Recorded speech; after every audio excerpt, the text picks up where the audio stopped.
ومريم ابنة عمران التي أحصنت فرجها فنفخنا فيه من روحنا وصدقت بكلمات ربها وكتبه وكانت من القانتين. In the name of Allah, the most beneficent, the most merciful, we beseech Allah subhanahu wa ta'ala to send his blessings on the noblest of mankind, Prophet Muhammad sallallahu alaihi wasallam, his household and those who thread his path till the day of resurrection. Welcome to the program, your program, our program, The Virtuous Woman. Today we'll be discussing a topic that requires your utmost concentration. Like I always say, Islam is a comprehensive religion. It talks about everything and anything at all. And today with me in the house, we have somebody who is going to do justice to the topic, keeping your bosom free of rancor and enmity. But before I introduce her, join me shortly after this break. إن المسلمين والمسلمات والمؤمنين والمؤمنات والقانتين والقانتات والصادقين والصادقات والصابرين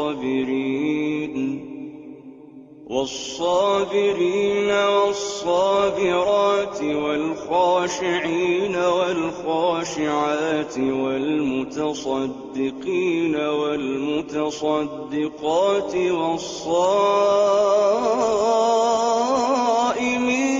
والصائمات والحافظين فروجهم والحافظات والذاكرين الله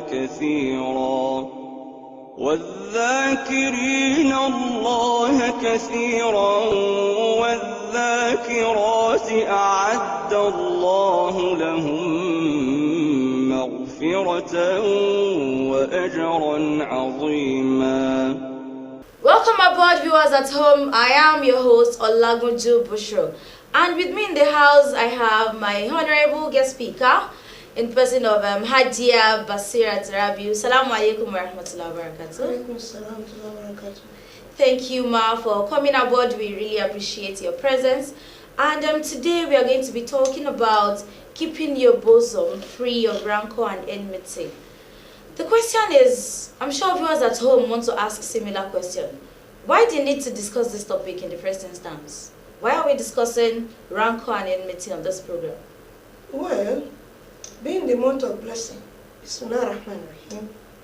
In this month of blessing, Allah wants to train us for this whole 1 month on issues that actually will distort the peaceful existence of humanity.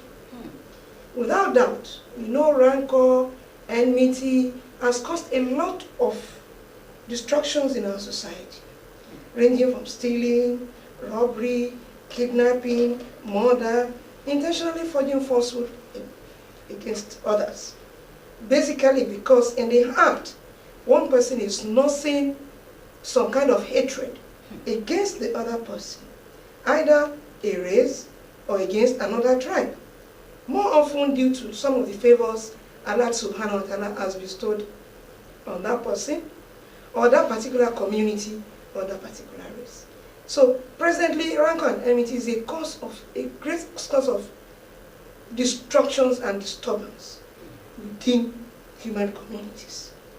Thank you for that beautiful introduction. So, Hajia Basira, from what perspective are we looking at this topic for this session? The topic for this session, we are looking at it in so many perspectives. But I want to start by making us to look at what exactly are the effect of rancor in any community, okay, or even among human beings ourselves. Either the person that is nursing the rancor against another person, or the person that the rancor is being nursed against. Not to now talk of the general community as a whole, or even as it's going now, the global trend is pointing fingers towards the fact that there are issues between nation and nations because of some possessions that Allah has put given to some of these nations above other nations. So my dear sister, looking at it globally, what effect is it actually having? Like I already said, it causes disruptions. It mitigates against peaceful coexistence. It causes mischief on land. And that's what Allah warned us in Surah Rum, that we should, that evil has appeared on land and sea because of what the hands of men has caused by themselves. And through this, it's better for us to learn. It leads to severing of relationship. Okay. You talk about me, you are holding something against yourself within you against me. You won't feel free towards me. And the moment I hear that by you, either you are carrying it as a form of rumor or something, I feel very bad about exchanged against you. So you can see the way it's bringing, it debases man and denies the heart of man of peace. Either the oppressed or the oppressors will be agitated within their heart. The moment you remember it, or the moment you see the person that is raising that issue against you. Okay. It leads man to sin. Because Allah subhanahu wa ta'ala, Prophet told us that the person that holds rancor in his heart against the other person, Allah subhanahu wa ta'ala would not look at his deeds in good faith. So it leads man to punishment in the face of Allah subhanahu wa ta'ala. And the act of worship that is done by that particular person as a Muslim, Allah is not going to be acceptable. You have no reward for doing it. You must pray, but there's no reward for it. Like Allah has warned us in the month of Ramadan, do not hold rancor against yourself. Rancor will lead to backbiting. It will lead to rumor mongering. It will lead to jealousy. It will lead to envy. And each one of these, Allah subhanahu wa ta'ala will not accept those acts of ibadah from that particular person. So it is of no use. But those acts of ibadah will still have to be done. So it puts the account of a believer in the red when you allow rancor to grow in the heart. Okay. Thank you very much for touching very quickly on the effect that rancor and enmity can cause. How about as a growing generation? Because on this show we tell people that it's not about just talking to Muslims alone. We are reaching out to everybody in general. Aside from the effect that it has from the perspective of the person holding rancor and the person whom it's been held against, how about as a society? What are the wholesome effects that it has on the society? The wholesome effect is what we have been seeing. Once you carry rumor about another person, you are holding rancor about that person. If somebody will just sit down wasting his or her time, cooking up some forms of rumor, you could see the effect of that carrying rumor causes on the personality of the other person. It damages the personality. We see suits flying in the law court against damages, blackmailing, or the rest, or the kind of thing like that. It causes, it disrupts the peace of the community.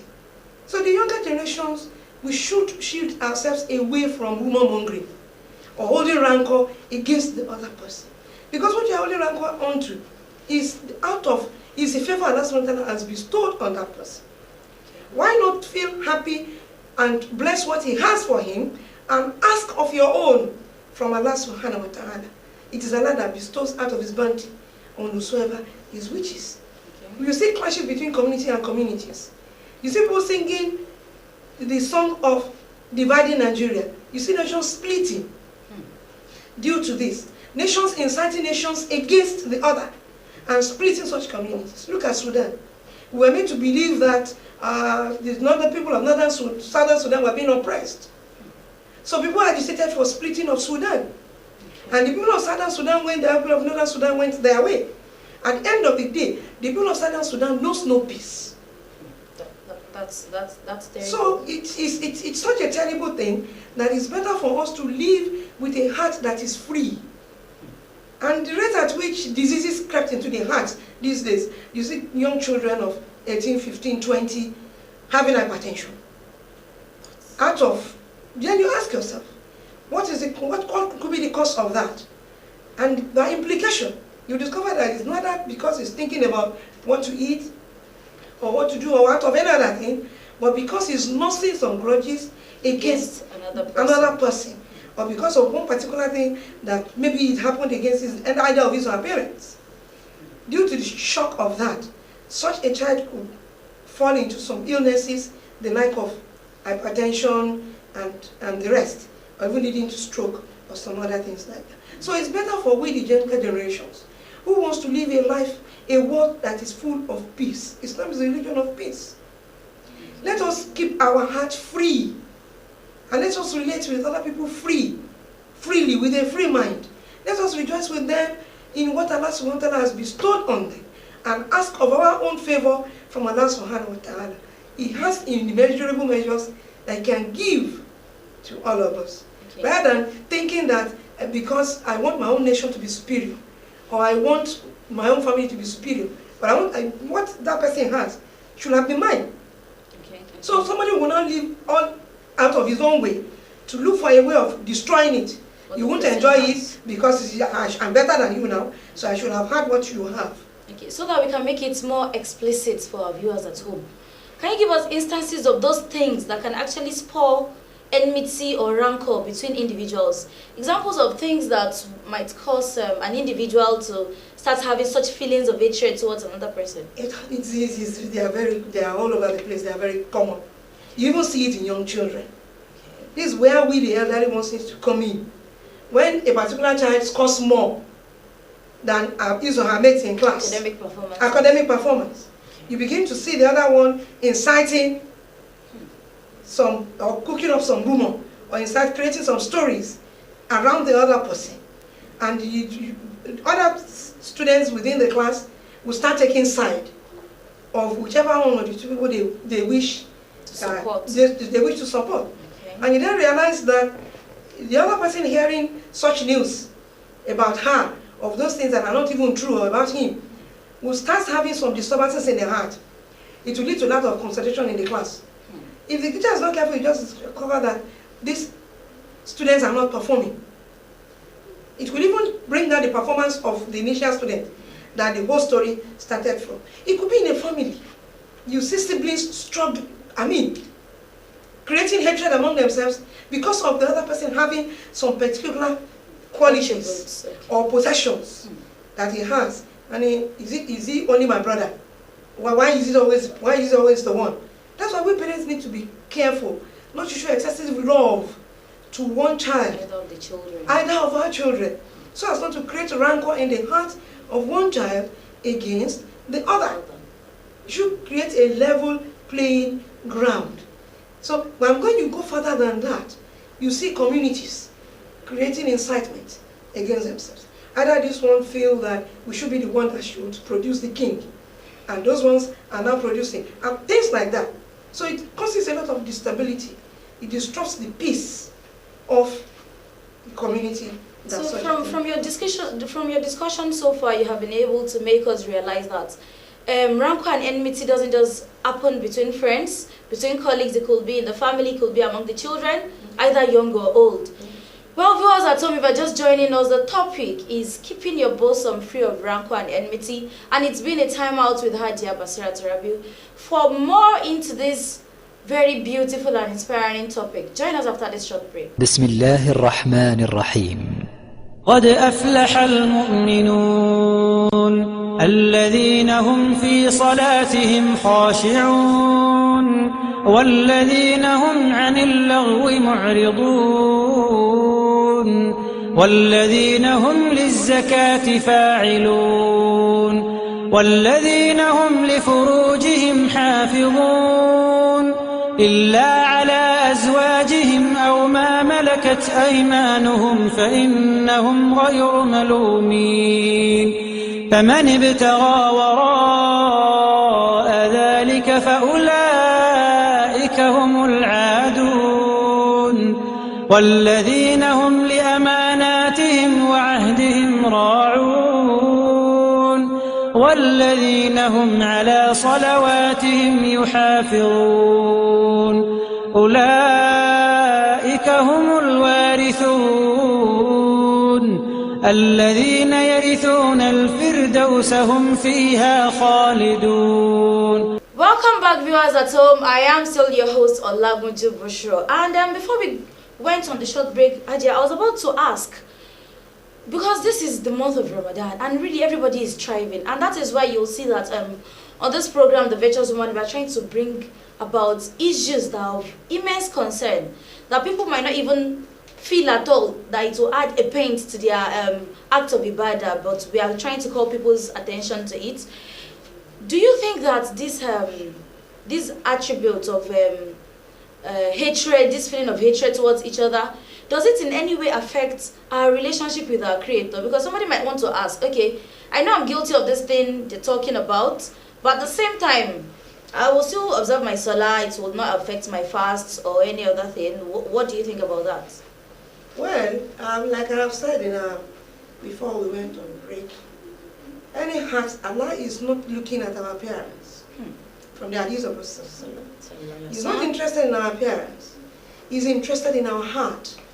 And if a heart is not free to other creatures that Allah SWT created, Allah is not in need of the ibadah. Look at the case of those women who were gossiping, who were, backbiting their colleagues, and they were fighting, they were fasting. So, they started vomiting. Okay. So the Prophet said, when they reported the case, the Prophet said they should go and bring them. And they gave them bowls. One vomited blood, the other one was vomiting flesh. The Prophet said those were the meats of their other colleagues that they were eating. Allah is not in need of their fast. So there are several hadiths that made us to know that Allah is not in need of your fast if you're telling lies. Allah is not in need of your fast if you are having hatred in your mind against another person.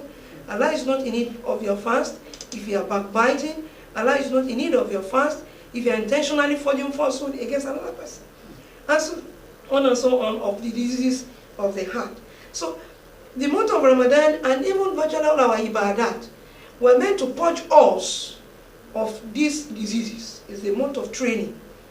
It's a month that wants to teach us to free our mind, or to teach us fellow feeling, right from the hunger that you experience. It's not only the hunger, it's just the mildest of what the month of Ramadan is trying to teach us. How others are feeling without food.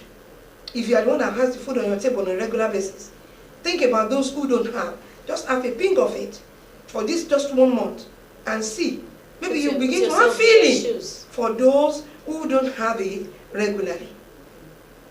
Well, I think there's a need for us to actually emphasize the more how much Islam values spread of peace and love within each other. I want you to actually help us to touch very briefly on the issue of people who believe that when they kill other people, Allah subhanahu wa ta'ala will reward them with paradise. I don't know how we really want to approach that. They believe that in killing people, their reward lies with Allah and Allah is going to reward them with paradise. That has no basis in Islam. Okay. Because Prophet said, if you kill a man, it's like you have wiped out the whole of humanity. So the only condition that Islam allows some life to be taken is to curb some forms of terrible sins. That if that is not stopped, it will bring extinctions to humanity itself. A good example is homosexualism and lesbianism. Okay. Because if eventually we allow it to run for some generations, a time is coming where there will be no replacement for humanity. At the time of that Allah subhanahu wa ta'ala put a stop to the existence of man has not come. But automatically we want to put a stop to that existence by ourselves, which is not within our power. So it is not in any way acceptable. There's no Islamic principle supporting it. So that has no basis whatsoever. Where there's even cases of murder, Allah said you should kill that person back. Except if it is established that it is by mistake.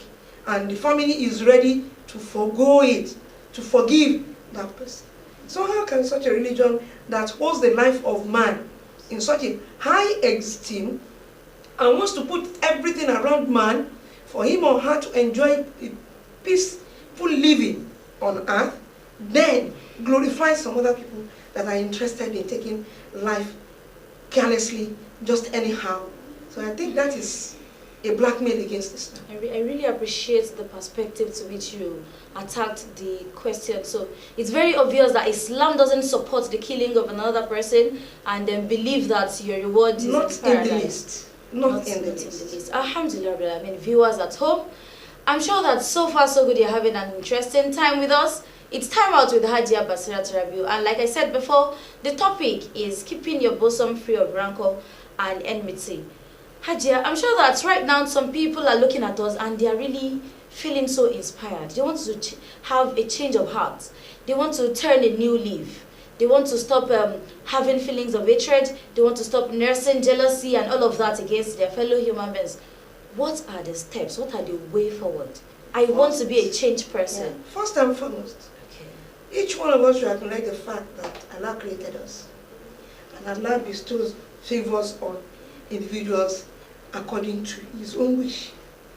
So we should be glad to see that other people are living a life of enjoyment. Okay. And at the same time, we should sympathize with those who are in difficulty and sorrowful circumstances. If you are comfortable, learn to sympathize with those who don't have. Pray for Allah subhanahu wa ta'ala to pardon their sins and remove their difficulties for them.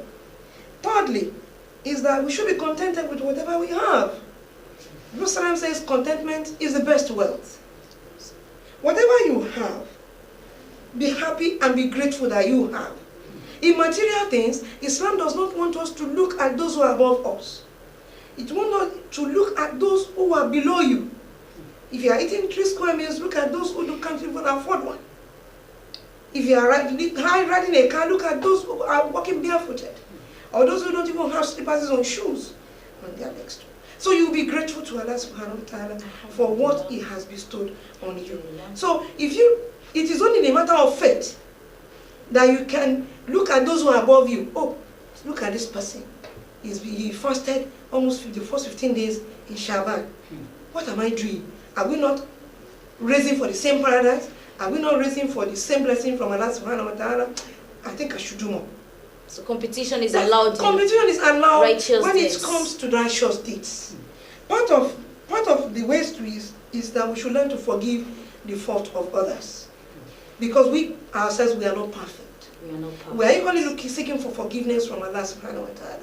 Islam enjoins on us to forgive others. Allah told us in Quran chapter 3, verse 134, that those of you who spend freely, whether in prosperity or in adversity, and you restrain yourself from anger and pardon all men, for Allah loves those who do good. It is part of the expectation that we should forgive others. If we keep holding others in our heart that he has done this for me, he has done that for me, when are our hearts going to be free to even worship Allah subhanahu wa ta'ala? Part of it is that we should avoid spreading rumor. Rumor mongering does a lot in the act of creating rancor. And Islam enjoins on us to verify when rumor mongers bring issues to us. In Surah Al-Hujurat verse 6, we should ask, this thing you are telling me, I'll go and ask her. Don't bring rumor to me again next time. I don't have time to listen to it. Seek your favor from Allah subhanahu wa ta'ala, like I've said. Ask Allah for His bounties. He can give it in immeasurable ways to you. And we should remember that there's a great reward too. Okay. For not allowing rancor and enmity to enter into our heart. Hajia, if you remember, I'm sorry to really cut you short. I'm sure that if we really want to go deep into this topic, we might not be able to exhaust. Just in about 1 or 2 sentences, just give the youths out there who are the ones so affected, just give them word of advice for somebody who is ready to change. Well, just in about 1 or 2 sentences. May Allah subhanahu wa ta'ala assist all of us against the diseases of our hearts. We should be prayerful for whatever diseases we have with it. We know ourselves individually. Okay. You know your weaknesses. Pray for Allah subhanahu wa ta'ala to cleanse us of our sins. And then we should pray for Allah subhanahu wa ta'ala to make us one of those that will have a heart free of sins, a heart that is open, which will bring Allah subhanahu wa ta'ala's blessings to us. And we should remember always that Shaitan, the accursed, was caused because he was envying Prophet Adam alayhi salatu wasalam. Well, let me stop you there. Shaitan was caused because of envy. Dear viewers at home, remember, you do not have enough time to spare. So keep rancor within your hearts, or else you will not have enough time to worship Allah subhanahu wa ta'ala. Join us same station, same time tomorrow. It is Olagunju Bushra. Assalamu alaikum wa rahmatullahi wa barakatuh. Today you become man and wife, fulfilling the sunnah as way of life. Today you'll find serenity. May your life be filled with sincerity. There is no happier day in your life than the virtue of being man and wife. There's joy without any end. Allah's blessing on this day does descend.